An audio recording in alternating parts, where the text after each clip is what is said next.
Iran യുദ്ധം വൈകാതെ അവസാനിപ്പിക്കുമെന്നും US പ്രസിഡന്റ് ഡൊണാൾഡ് ട്രംപ്. USുമായി ധാരണയിലെത്താനുള്ള നീക്കങ്ങളാണ് ഇറാൻ നടത്തിക്കൊണ്ടിരിക്കുന്നത്. ചർച്ചകൾ അതിവേഗം മുന്നോട്ടു പോകുന്നുവെന്നും എണ്ണ പ്രതിസന്ധി ഉൾപ്പെടെ പരിഹരിക്കാനാകുമെന്നും അദ്ദേഹം പറഞ്ഞു. Blowing it away. We're blowing everything away, and we're going to end that war very quickly. They want to make a deal so badly. They're tired of this. This should have happened for 47 years. Somebody should have done something about it, and it's going to happen, and it's going to happen fast, and you're going to see oil prices plummet. They're going to come down. There's so much oil out there. They're going to come plummeting down.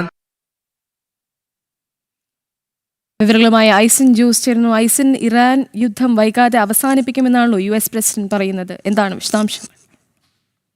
Gopika, ഏറ്റവും പ്രതീക്ഷ നൽകുന്ന ഒരു സന്ദേശമാണ് ഇപ്പോൾ പ്രധാനമന്ത്രിയുടെ ഭാഗത്തു നിന്നുണ്ടായിരിക്കുന്നത്. നമുക്കറിയാവുന്നതാണ്, ഇന്നലെ തന്നെ ഇത്തരത്തിലുള്ള ചില നീക്കങ്ങൾക്ക് തുടക്കം കുറിച്ചിരുന്നു. UAE, ഖത്തർ, അതുപോലെ സൗദി അറേബ്യ തുടങ്ങിയ രാജ്യങ്ങളുടെ നിർദ്ദേശപ്രകാരം തിങ്കളാഴ്ച ഇറാനെതിരെ വീണ്ടും ആക്രമണം നടത്തുമെന്ന ഒരു നിലപാടിലേക്ക് ട്രംപ് പോയിരുന്നുവെങ്കിൽ അത് നീട്ടിവെച്ചിരുന്നു. 2-3 ദിവസത്തേക്ക് നീട്ടിവെക്കാം, തുടർ ചർച്ചകൾ നടക്കുമെന്ന സൂചനയും നൽകിയിരുന്നു. അതുപോലെ തന്നെ ഏറ്റവും നിർണായകമാകുന്നത് 14 സമാധാന നിർദ്ദേശങ്ങൾ ഇറാൻ അമേരിക്കയ്ക്ക് സമർപ്പിക്കുകയും ചെയ്തിരുന്നു. ഇതിനുശേഷമാണ് ട്രംപ് ഈ നിലപാട് സ്വീകരിച്ചിരിക്കുന്നത് എന്ന് പറയുമ്പോൾ സ്വാഭാവികമായും ഏത് രീതിയിലാണ് ആ സമാധാന നിർദ്ദേശം മുന്നോട്ട് വന്നിട്ടുള്ളത് എന്ന് മനസ്സിലാക്കാനും സാധിക്കുന്നുണ്ട്. ഒരുപക്ഷേ ആണവ സംവിധാനങ്ങളെല്ലാം തന്നെ ഇല്ലാതാക്കുന്നതിനുള്ള നീക്കം ഇറാന്റെ ഭാഗത്തു നിന്നുണ്ടാകുമെന്ന ഒരു ഉറപ്പ് അമേരിക്കയ്ക്ക് ലഭിച്ചിട്ടുണ്ട് എന്ന് തന്നെയാണ് ഇപ്പോൾ മനസ്സിലാക്കാൻ സാധിക്കുന്നത്. അങ്ങനെയെങ്കിൽ യുദ്ധം അവസാനിക്കാനുള്ള സാധ്യതയുണ്ട്. 47 വർഷത്തിന് ശേഷം ആദ്യമായാണ് ഇത്തരമൊരു നീക്കമുണ്ടാകുന്നത്, അല്ലെങ്കിൽ ഇത്തരത്തിലൊരു സംഭവ വികാസം ഉണ്ടാകുന്നതെന്ന് ട്രംപ് വളരെ കൃത്യമായി തന്നെ പറയുകയും ചെയ്യുന്നുണ്ട്.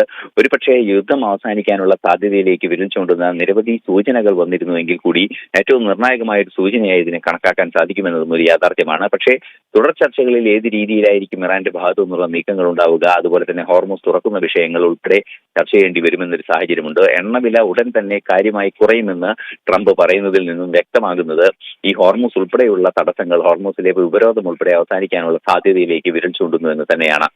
ഗോപിക, ശരി, ഐസനാണ് വിവരങ്ങൾ നൽകിയത്.